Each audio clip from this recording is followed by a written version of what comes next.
Hello, in this video I'm gonna show you how to use game mode on Logitech G715 keyboard. So here it is in the Logitech G Hub app, and you can just click on the keys that you want to disable. The game mode is here, so you can open it and click on the keys that you want to disable.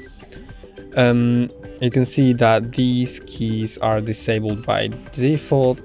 These keys cannot be modified here, as you can see, but all of these can. So let's, for example, disable the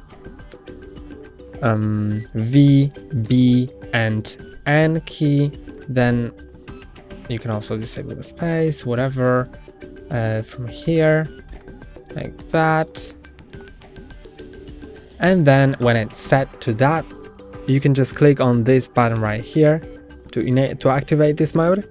When it lights up a bit, it's activated, so these keys won't work. Let me show you that. I'm gonna open the search here.